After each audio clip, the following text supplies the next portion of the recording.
Existe um grupo que aparece com muita frequência nos evangelhos desde que Jesus iniciou o seu ministério. Esses são os fariseus. Eles não eram sacerdotes do templo, eles não tinham nada a ver com os governantes políticos. Eles eram um movimento religioso de pessoas leigas que surgiu nesse período entre o Antigo e o Novo Testamento. A ideia deste grupo era se separar da impureza do povo e preservar a identidade do povo de Deus. Dessa forma, os fariseus levavam a lei muito a sério. Eles estudavam a Escritura, ensinavam nas sinagogas e buscavam aplicar a lei de Deus à sua vida diária. Além da lei escrita, eles ainda valorizavam muito a tradição oral, que mais tarde seria organizada naquilo que hoje nós conhecemos como Mishnah. O que fazia esse grupo se destacar dos outros da época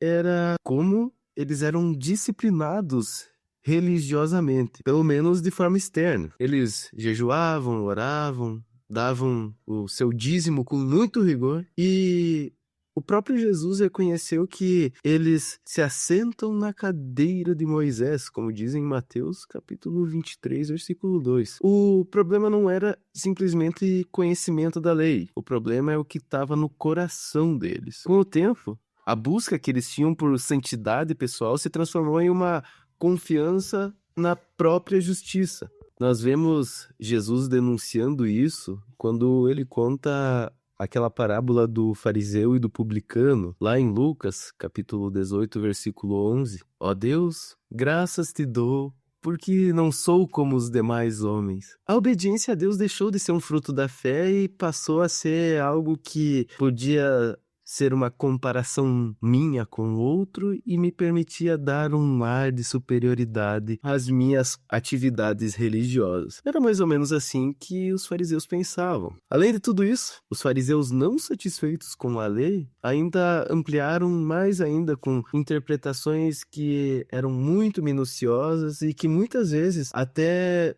obscureciam o verdadeiro propósito da lei. E Jesus os confronta dizendo: ai de vocês, escribas e fariseus hipócritas, porque vocês dão o dízimo da hortelã, do endro e do cominho e desprezam os preceitos mais importantes da lei: a justiça, a misericórdia e a fé. Em outra ocasião, Jesus também afirmou a respeito dos fariseus: este povo me honra com os lábios, mas o seu coração está longe de mim, como vemos em Marcos capítulo 7, versículo 6, mostrando que a tradição humana havia ganhado mais peso do que a própria palavra de Deus. O conflito com Jesus se intensificou porque Jesus expunha essas distorções que os fariseus haviam feito. Quando ele curava no sábado, os fariseus o acusavam de quebrar a lei, como está relatado lá em Marcos, capítulo 3, versículos 2 a 6. Quando comia com publicanos e pecadores, os fariseus murmuravam, como relata Mateus, no capítulo 9, versículo 11. Quando perdoava pecados, viam nisso blasfêmia, como vemos em Marcos, capítulo 2, versículo 7. Para eles, Jesus ameaçava a estrutura religiosa que sustentava sua autoridade. Mas havia algo ainda mais profundo. Jesus não apenas criticava as práticas externas,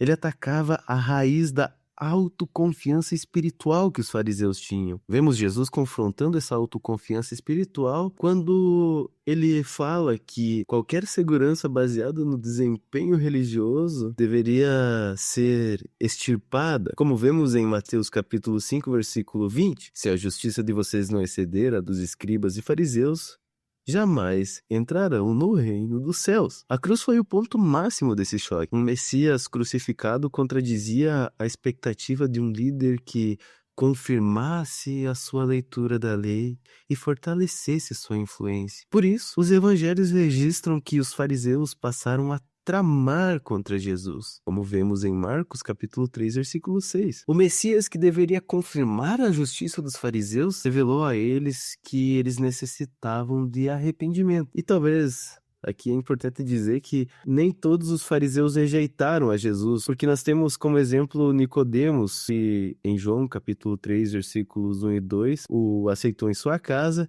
e também vemos Paulo afirmando que ele era um fariseu também antes da sua conversão, como vemos em Filipenses capítulo 3, versículo 5. O problema não era necessariamente pertencer ao grupo, mas confiar na própria justiça em vez de confiar na graça de Deus. E no fundo, o conflito entre Jesus e os fariseus não foi entre lei e pecado aberto, foi entre a justiça própria e a justiça recebida pela fé. Eles conheciam muito bem a lei, mas o problema é que eles tropeçaram nessa que é a pedra angular. Os fariseus queriam proteger a santidade de Deus. Jesus veio cumprir a lei e revelar que a verdadeira santidade nasce da fé e produz misericórdia. O confronto entre eles e Jesus era inevitável, não tinha como escapar disso. A grande questão aqui é que essa tensão entre justiça própria e misericórdia de Deus recebida pela fé continua bem atual. Sempre que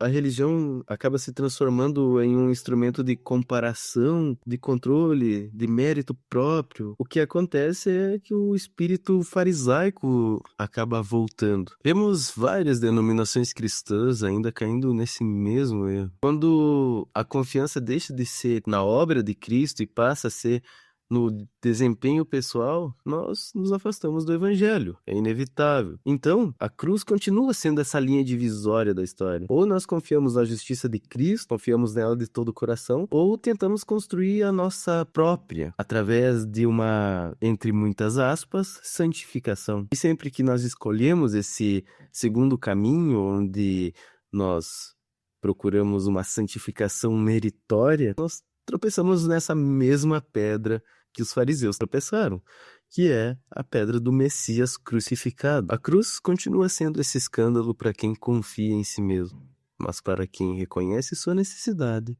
ela se torna o único lugar seguro.